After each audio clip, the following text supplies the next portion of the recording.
Bismillahirrahmanirrahim. Assalamualaikum warahmatullahi wabarakatuh. Uh, Kami dari kumpul yang terdiri daripada Adlina Darusha, saya Andi Rahan Aryani binti Rosli, Fashahira, Syazana dan Sakinah akan mempersembahkan perbezaan dan persamaan kurikulum rasmi, formal dan tidak formal dengan menggunakan aplikasi Canva. Pembentangan kami terdiri daripada persamaan komponen kurikulum rasmi, formal dan tidak formal, perbezaan kurikulum rasmi formal dan tidak formal, kurikulum rasmi, kurikulum formal, kurikulum tidak formal dan kurikulum formal. Seterusnya, saya akan menyerahkan kepada ahli kumpulan saya yang seterusnya.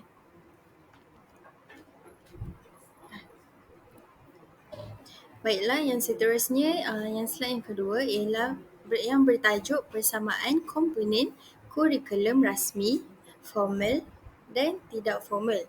Yang pertamanya adalah persamaan bagi sukatan pelajaran dan huraiannya.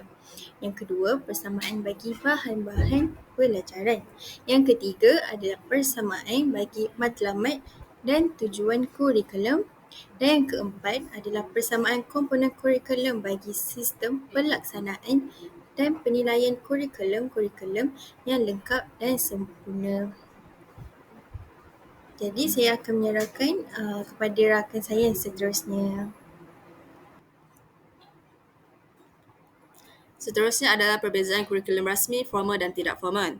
Kurikulum rasmi. Tujuan kurikulum rasmi adalah sebagai panduan asas bagi penulisan buku teks, persediaan ringkasan pelajar, aktiviti pengajaran dan pembelajaran iaitu PDP serta sebagai panduan penilaian dalam setiap peringkat persekolahan kebangsaan.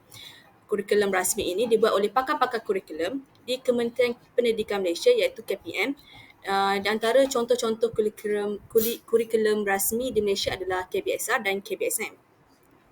Seterusnya adalah kurikulum formal. Kurikulum formal bertujuan untuk memperoleh keahlian untuk digunakan sepanjang hidup dan mendapatkan ijazah.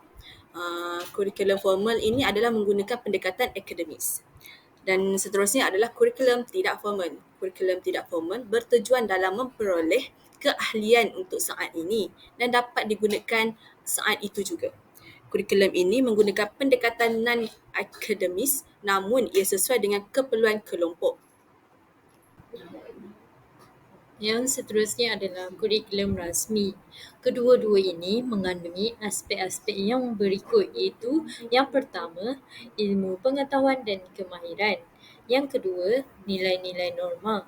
Yang ketiga, unsur-unsur kebudayaan dan kepercayaan rakyat Malaysia. Juga dikenali sebagai kurikulum yang tersurat atau kurikulum piawaian kerana boleh dilihat, tersedia, terancang dan berurutan.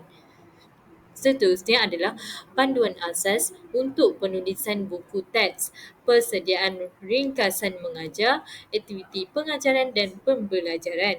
Ia juga menjadi panduan penilaian dalam setiap peringkat persekolahan kebangsaan. Baiklah, slide yang seterusnya ialah yang bertajuk kurikulum formal.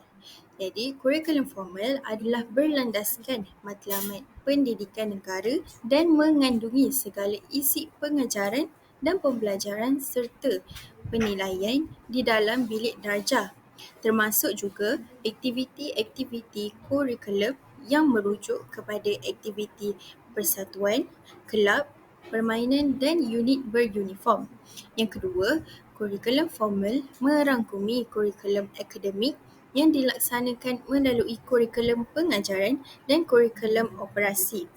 Yang ketiganya ialah kurikulum formal juga merupakan penggubalan kurikulum ini adalah yang diluruskan oleh pihak Kementerian Pendidikan Negara. Seterusnya adalah kurikulum yang tidak formal. Kurikulum tidak formal ni merupakan satu kurikulum yang dirancang oleh organisasi tertentu dalam sekolah ataupun di luar sekolah untuk semua pelajar. Seterusnya kurikulum ini dia tertumpu kepada golongan yang tertentu dengan matlamat dan objektif yang tertentu. Ia juga melibatkan interaksi sosial, psikologikal dan melibatkan perasaan, sikap dan tingkah laku. Kurikulum ini juga kadang-kadang mempunyai sistem peperiksaan dan juga pensijilan. Contohnya seperti kursus kepimpinan pengawas dan bengkel teknik pelajar tingkatan 5. Akhir sekali, kurikulum ini tersembunyi berlaku di luar kuliah secara tersirat dan tidak membentuk sasiah pelajar yang dinyatakan secara bertulis. Sekian sahaja daripada kami. Terima kasih.